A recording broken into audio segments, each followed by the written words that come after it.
Hello बच्चों। तो पहले क्वेश्चन देखते हैं कि क्वेश्चन में हमको क्या दिया गया है कि अ black coloured compound A on reaction with dilute H2SO4 gives a gas B which on passing in a solution of an acid C gives white turbidity D. Gas B when passed in an acidified solution of the compound E gives a precipitate F soluble in dilute HNO3. After boiling this solution, when an excess of NH4OH is added, a blue-colored compound G is formed. To this solution, on addition of acetic acid and aqueous K4FeCN6, a chocolate precipitate H is obtained. On addition of an aqueous solution of BaCl2 to an aqueous solution of E, a white precipitate insoluble in HNO3 is obtained. Identify A to H.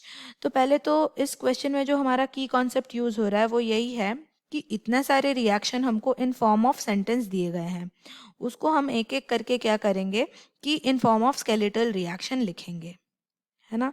तो एक एक करके sentence पढ़ेंगे और उसका reaction बनाएंगे। अ black colour compound A on reaction with dilute H2SO4 gives a gas B. तो B जो है वो एक गैस है।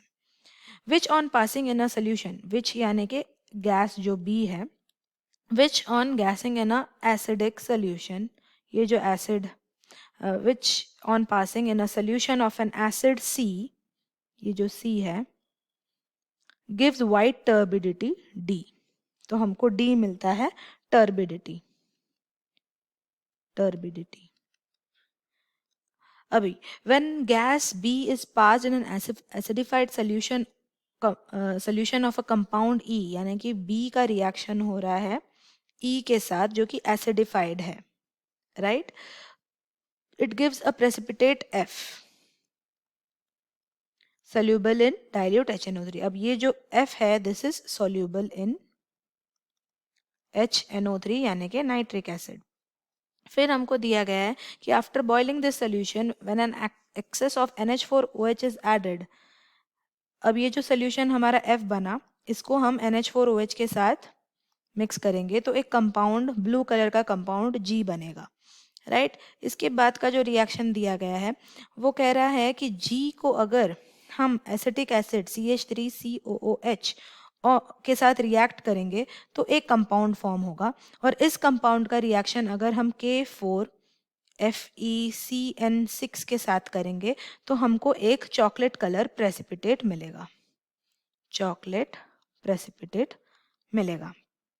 अब जो E हमारा बना था उस E का रिएक्शन अगर हम BaCl2 के साथ करेंगे तो हमको एक वाइट कलर प्रेसिपिटेट मिलेगा, राइट।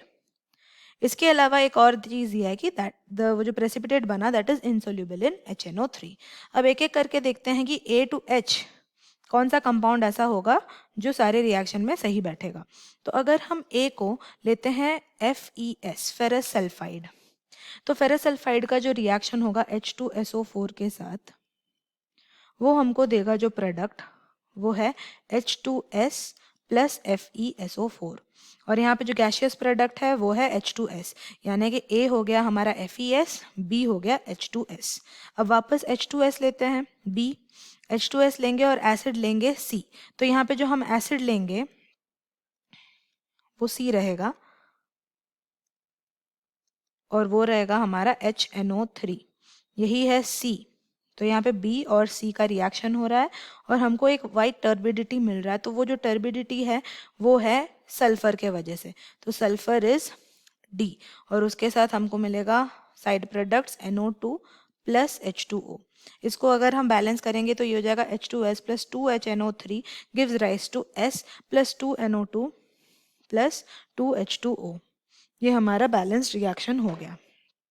अभी थर्ड रिएक्शन जाते हैं कि H2S का जो रिएक्शन है E के साथ, जो E रहेगा ये CuSO4 है यानी कि कॉपर सल्फेट। तो कॉपर सल्फेट के साथ जब रिएक्शन होगा तो हमको मिलेगा कॉपर सल्फाइड प्लस H2SO4।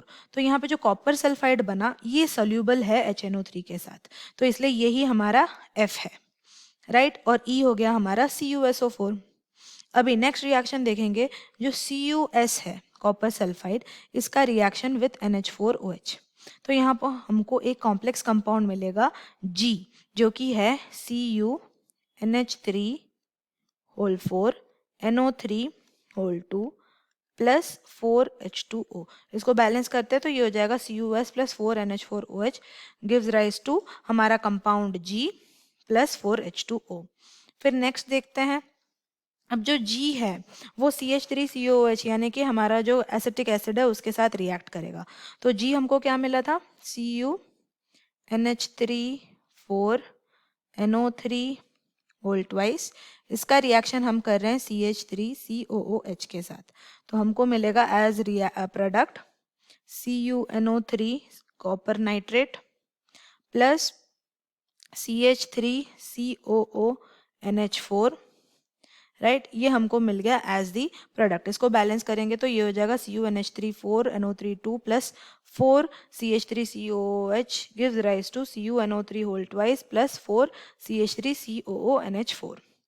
अभी ये जो हमको प्रोडक्ट मिला CuNO3 होल ट्वाइस, इसका अगर हम रिएक्शन K4FeCN6 के साथ करते हैं तो हमको एक और कंपाउंड मिलेगा जो चॉकलेट कलर्ड प्रेसिपिटेट है, जो कि है Cu2FeCN6। यही है हमारा H, और इसके साथ साइड प्रोडक्ट आएगा हमको KNO3। इसको बैलेंस कर देंगे तो हो जाएगा 2CuNO3 whole twice plus K4FeCN6 gives rise to Cu2FeCN6 plus 4KNO3। ये हमारा रिएक्शन बन गया। अभी ई रिएक्शन देखेंगे तो यहाँ पे ई हमारा जो है दैट इज CuSO4, और इसका रिएक्शन BaCl2 के साथ देखेंगे तो यहाँ पे हमको मिलेगा BaSO4 प्लस CuCl2। अब ये जो BaSO4 है यही है वाइट प्रेसिपिटेट जो कि HNO3 के साथ सॉल्यूबल नहीं होता है। तो ये पूरे सोल्यूशन में हमको पता चल गया A to H कौन से सब्सटेंस क्या क्या है। I hope you understand the solution. Thank you.